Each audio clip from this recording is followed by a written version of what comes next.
How do we remain in our point of power, which is now, yet focus on things that are coming in the future? By accepting that there's you, and you're both in the now.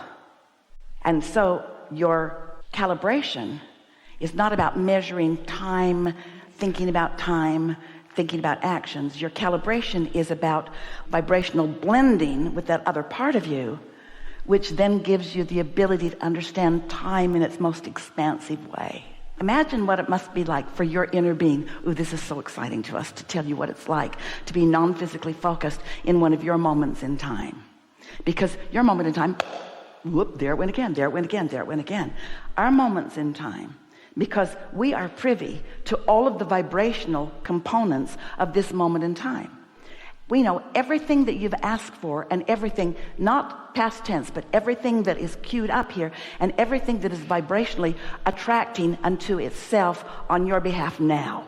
So this avalanche, this cooperative component stream of all of the pieces of what you want to call your future experience are happening in our dynamic now. And we get to feel them coming and watch them evolve and feel the evolution of them, much in the way you might do if you were watching one of those time-lapse photography things where it's showing the seed being planted and then the seed becoming and then it coming up out of the ground and then it becoming a plant. One of those things.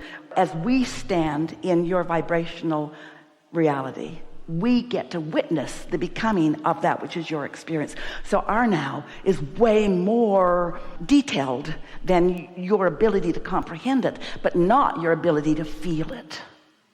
That's why we keep encouraging you to feel your way, to be more emotional rather than trying to think your way forward. And then, of course, then think about what happens for you. Oh, this is way good. Stay with us. So did you get a sense of what it's like for us to get to watch the gathering of the cooperative components and to get to see the hands in the clay creation that's happening on a vibrational level, which you want to call on a beneath the soil, can't see it, hear it, smell it, taste it, touch it level. But I will accept, Abraham, I'll take your word for it, maybe that it is actually happening like that. And I'm kind of getting the gist of what that's like. Now let's step into the experience that you're having in your now, where a lot of it, what we're advocating for you, is that you just hold yourself in that feeling place as best you can of somewhere between satisfaction and anticipation. That's what feels best to you. I like what's going on and I'm so eager about what's coming. As you pick thoughts that feel like that, then your now in moments in time begins to reveal to you in a way that you get to see it.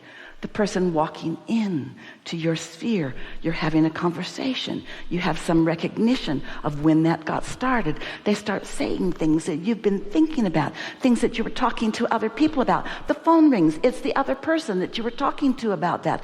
This cluster of things all coming alive in your now. Those things that we saw coming, you get to witness them as they unfold.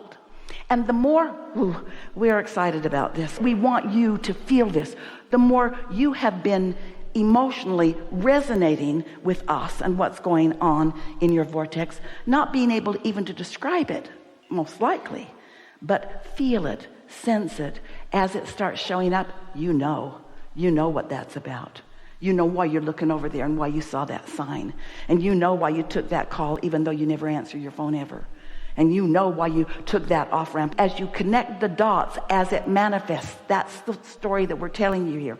As you collect the dots as it manifests in your life, you will remember the dots as you put them into your vortex. You will remember the emotion that you felt about it.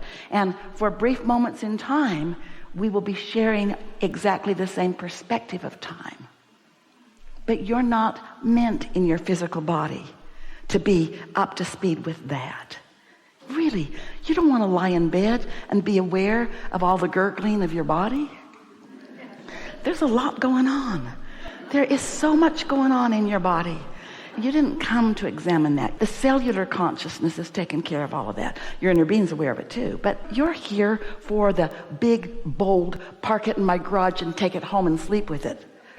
You are manifestors of the delicious aspects of life experience, of which you get to choose every single aspect of.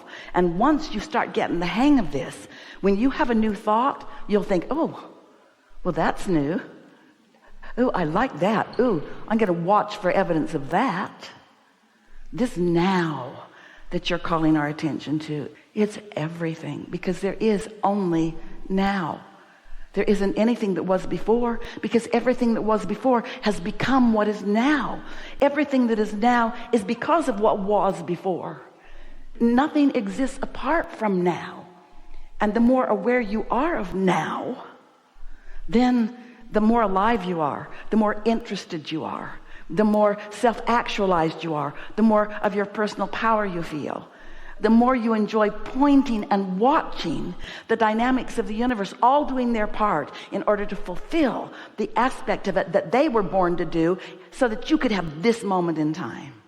And all of it dynamically moving forward, moving forward, moving forward, moving forward. We can't even suspend it long enough to explain it to you accurately, because do you feel, do you know, we feel, do you know, we know, are you getting a glimpse?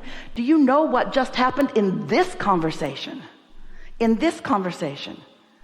Everyone in the room not right up to speed with it in terms of your physical conscious mind, but every one of your inner beings resonating with it and knowing that, and knowing now that you're going to be keener to more clues than you were before this conversation. Therefore, your life experience is going to be more rewarding. Oh.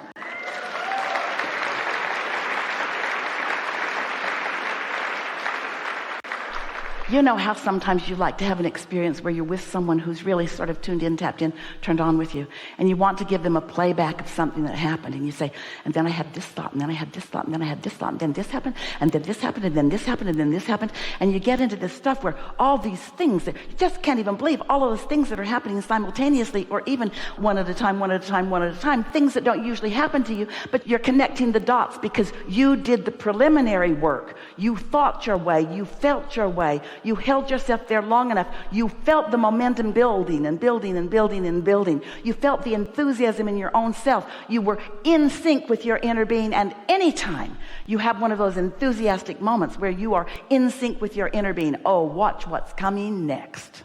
Because you have queued yourself up for more conscious awareness of your next now moment and your next now moment than ever before. And when you spend your now moments watching somebody else's troubles, we want you to help others, but it is just not a good idea to spend much time at all in that step one, know what you don't want mode. You're born uplifters. You're born uplifters, and you never uplift by talking smack about somebody, or by hoping that something goes wrong for them, or by wishing it would, or even by noticing that it is. When you give somebody a label, let it be one that feels good to you. I give you the label of someone I like to be with. I give you the label of a powerful creator. I give you the label of somebody really, really suffering. Their inner being is giving them the label of powerful desire. It's a good thing. And most of them, if they could talk to their inner being in that moment, they'd say, get lost.